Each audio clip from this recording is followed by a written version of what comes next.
Motive and method. True crime stories. On March 1st, 1932, in a quiet New Jersey mansion, the infant son of Charles Lindbergh, the world's most famous aviator, vanished without a trace. A ransom was paid, but the child was found dead. In 1932, the infant son of famed aviator Charles Lindbergh was kidnapped from the family's New Jersey home. Although a ransom was paid, the child was later found murdered. Suspicion eventually fell on a German-born carpenter, whose trial became one of the most controversial in American history. On the damp, windy evening of Tuesday, the 1st March 1932, Lindbergh, then the world's most famous pilot, was relaxing with his wife Anne by the fire in their Hopewell mansion. The house, set on 500 acres, was meant to shield the family from public attention following Lindbergh's historic solo flight across the Atlantic 5 years earlier. The Lindberghs were staying there midweek because their 20-month-old son, Charles Jr., had a cold. After dinner, Lindbergh heard what sounded like cracking wood, but dismissed it as the wind. Later that night, as the household settled, the baby's nurse went to check on him, only to discover he was gone. Shortly after 10 p.m., Nurse Betty Gow entered the nursery beside the Lindbergh's bedroom. She did not turn on the light, but as she warmed her hands by an electric heater, she noticed she could not hear the baby breathing. She crossed to the crib and found it empty. Alarmed, Gow asked Mrs. Lindbergh if she had the child, then hurried downstairs to ask Charles Lindbergh. Within moments, both parents were in the nursery. The bedclothes were undisturbed. Their son could not have climbed out. "They've stolen our baby," Lindbergh said. Lying by a window was an unfamiliar envelope. The shutters did not fit properly, and clay marks were visible on the floor and nearby furniture. Lindbergh ordered that nothing be touched and summoned the police, state authorities, and his attorney. Outside the southeast window, police found footprints and the broken sections of a crude ladder scattered nearby, along with a chisel. Lindbergh recalled hearing the sound of cracking wood earlier that evening. After midnight, detectives examined the nursery. The envelope bore no fingerprints.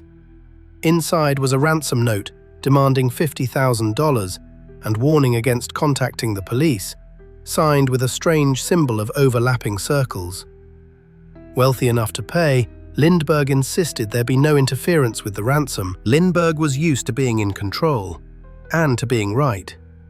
He had little faith that the police could recover his son, and instead placed his trust in underworld figures and an elderly New Yorker.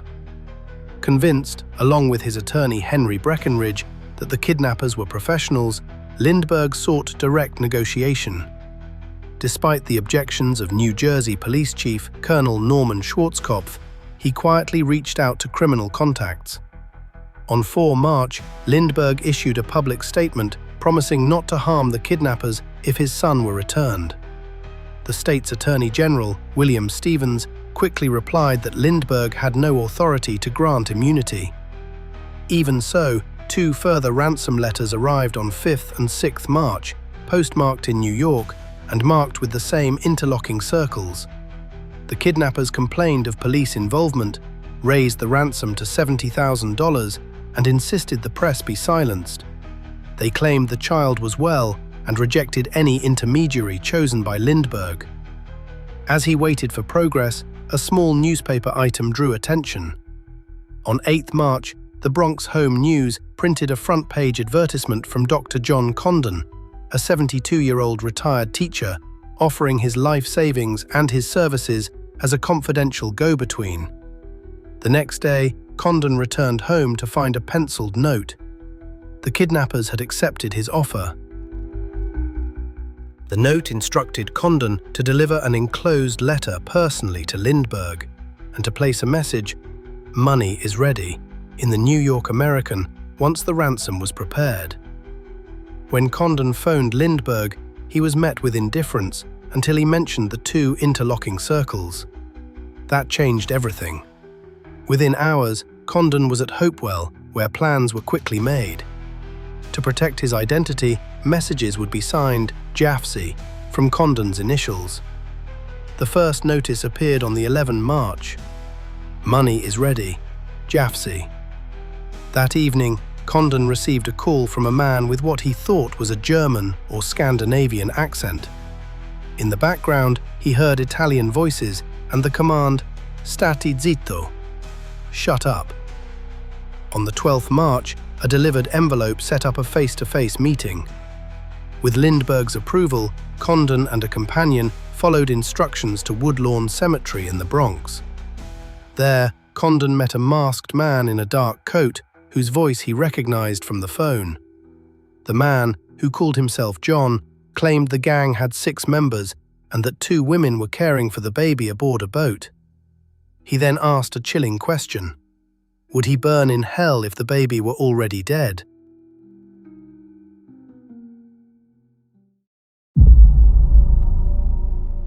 Condon understood that John was asking whether he would face execution if the baby died through neglect rather than violence.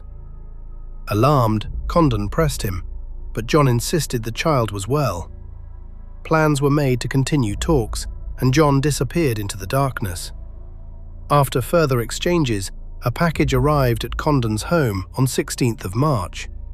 Lindbergh, arriving in disguise, found his son's sleeping suit inside, along with instructions for the ransom. The sum was set at $70,000.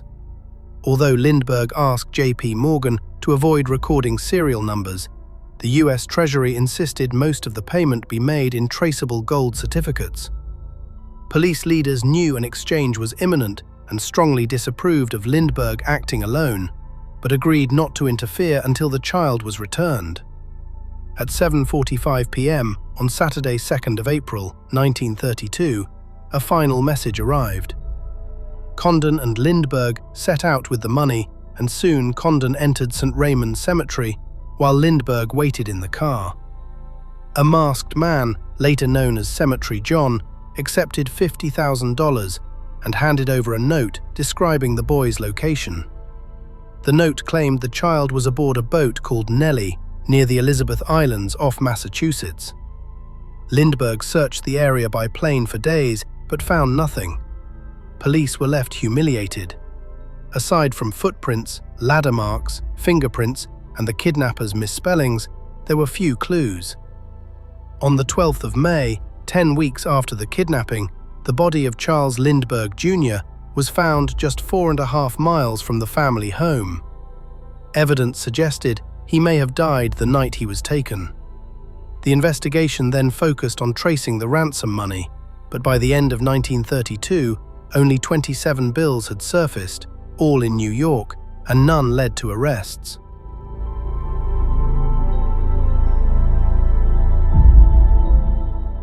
Two years passed with no sign of Cemetery John.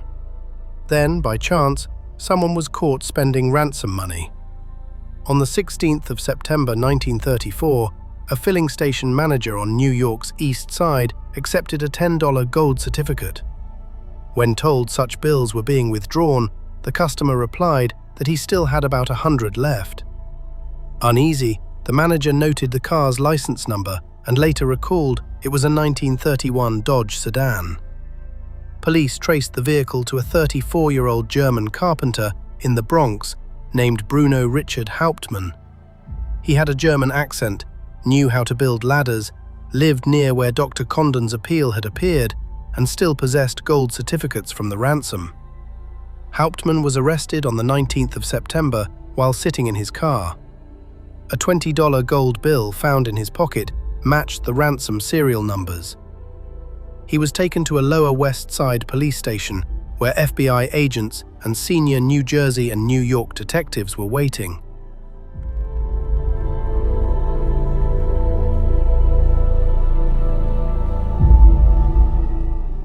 The suspect, neatly dressed and about 5 feet 10 inches tall, with light brown hair, broadly matched Condon's description of Cemetery John. Hauptmann claimed that on the 1st of March 1932, he had been working at an apartment building in Manhattan and denied ever visiting Hopewell. He answered questions calmly until accused of kidnapping and murder.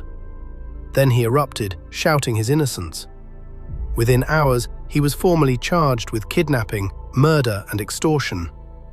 Some officers felt Hauptmann seemed confused rather than dangerous, but suspicion hardened when he was questioned about the gold certificates. He said he had saved $300 to protect himself against inflation, though he grew increasingly nervous. His wife, Anna, questioned separately, supported his account of events on both the night of the kidnapping and the ransom exchange. She described a quiet family life centered on music, friends, and their young son. Hauptmann agreed willingly to handwriting tests, saying they would clear him. Questioning continued through the night. On the 20th of September, police searched his Bronx home. In the garage, they discovered $13,760 in gold certificates, all traced to the Lindbergh ransom. Confronted, Hauptmann claimed the money belonged to a German associate, Isidor Fisch, who had left it with him before returning to Germany and later died. Since Fisch owed him money, Hauptmann said he felt entitled to spend it. When asked about the remaining balance, he refused to answer. Hauptmann was paraded before the press as the New York police commissioner declared the case solved. On the 25th of September, he was indicted for extortion. More ransom money and a pistol were soon found at his home. Despite his insistence, there was nothing left. Further checks revealed he had lied about his past and had served 4 years in prison in Germany for robbery. Legal steps were taken to extradite him to New Jersey, where the kidnapping and murder had occurred. Although his lawyer believed him innocent, extradition was granted. On the 19th of October, 1934, Hauptmann was transferred to a New Jersey jail to await trial, while investigators worked to link him to the ladder, footprints, and ransom notes. At that stage, even Dr. Condon remained uncertain that he was Cemetery John.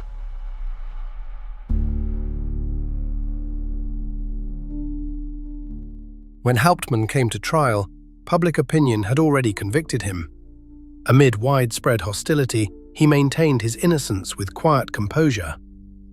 The trial of Bruno Richard Hauptmann for the murder of Charles Lindbergh Jr. opened on 2 January 1935 at the county courthouse in Flemington, New Jersey. Judge Thomas Trenchard presided. The prosecution was led by Attorney General David Willents, with Edward Riley heading the defense.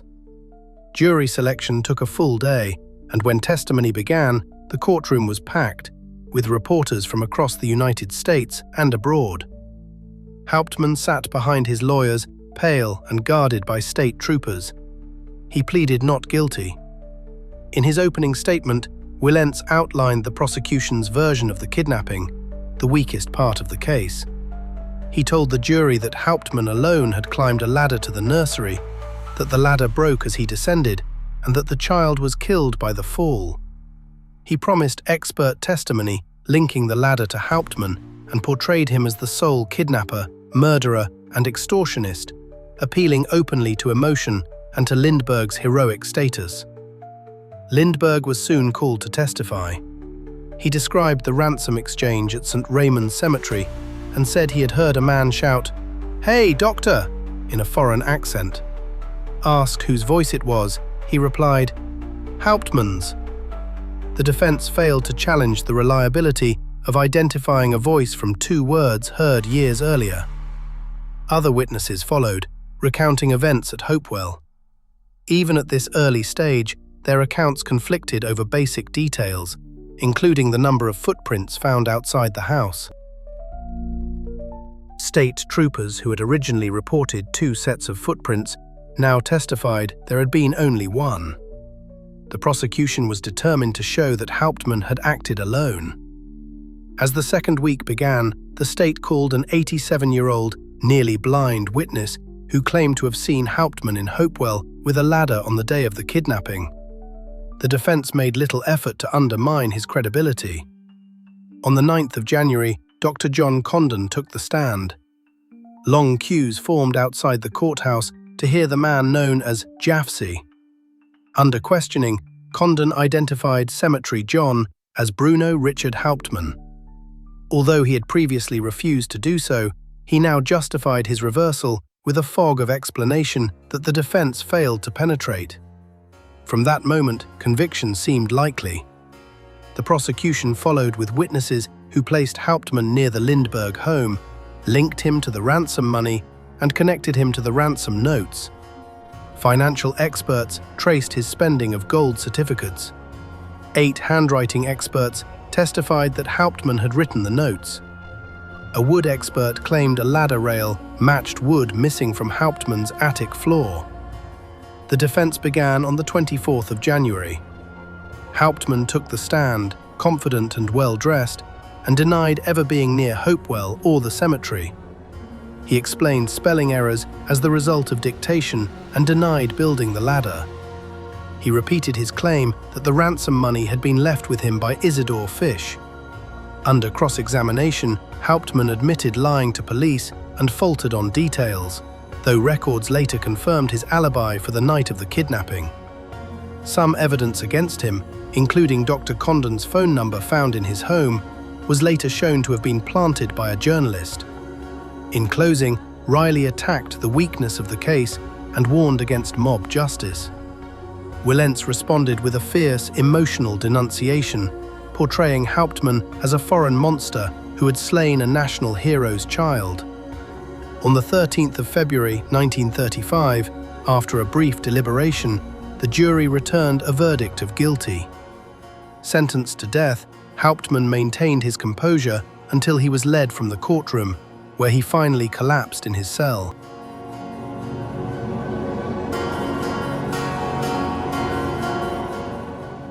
The case against Richard Hauptmann was thin, so prosecutors attacked his character rather than rely solely on evidence.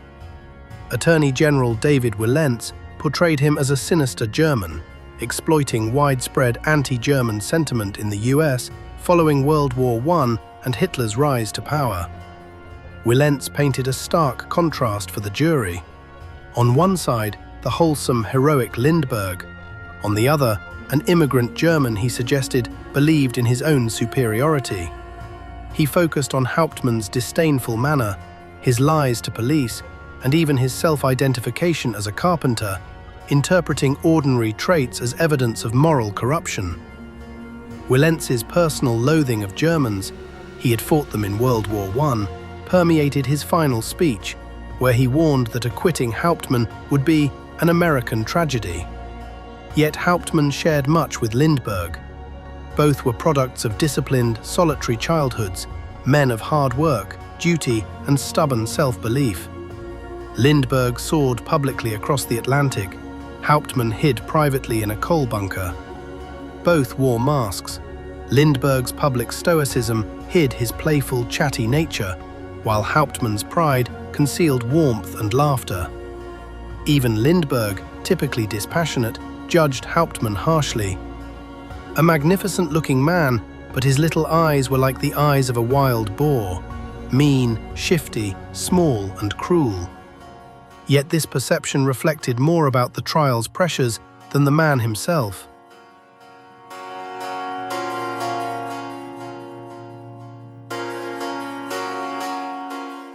As Hauptmann awaited execution in the electric chair, doubts began to surface about the fairness of his trial. Even facing death, he offered no confession. In Trenton State Prison, prisoner 17400 began writing his life story to raise funds for an appeal, while his signature became a sought-after commodity. Fundraising meetings in the Bronx drew thousands, many German immigrants, to hear his wife, Anna, and his lawyers proclaim his innocence. Around $20,000 was needed to finance the appeal. Hauptmann had dismissed his lawyer Riley over a $25,000 bill, which he considered excessive. Public opinion was slowly shifting. Lindbergh ransom bills continued to appear, and a key witness, Millard Whited, who had placed Hauptmann near Hopewell, was jailed for theft. Many questioned the prosecution's tactics and the lack of solid evidence. On the 2nd of May, 1935, New Jersey's Court of Error and Appeals began hearing the appeal. Hauptmann's lawyers criticized both the case's legal basis and Attorney General David Wilentz's aggressive style. Willentz, present in court, repeated his claim that Hauptmann was an animal. On the 9th of October, the court ruled that the evidence pointed to guilt from so many directions that no reasonable doubt was left.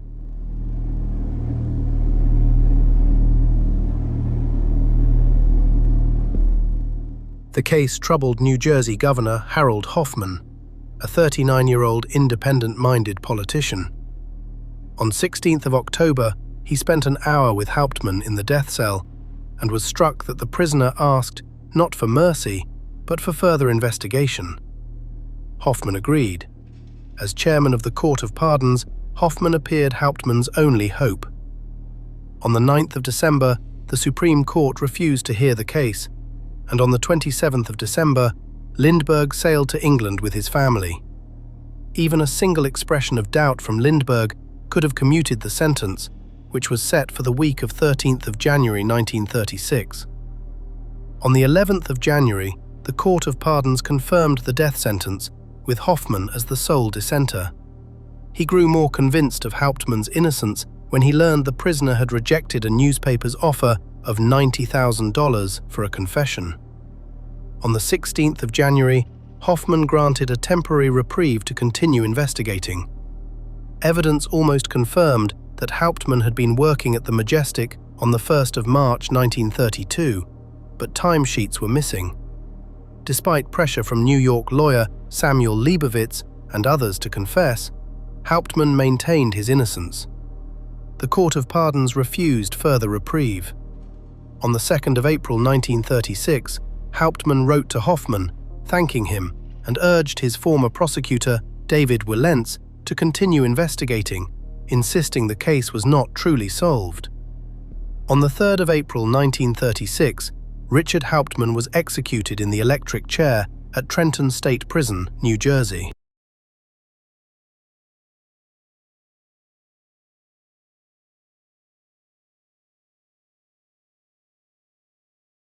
That was a Motive and Method production. If you would like to hear more true crime stories, hit the follow and subscribe button. Motive and Method. True crime stories.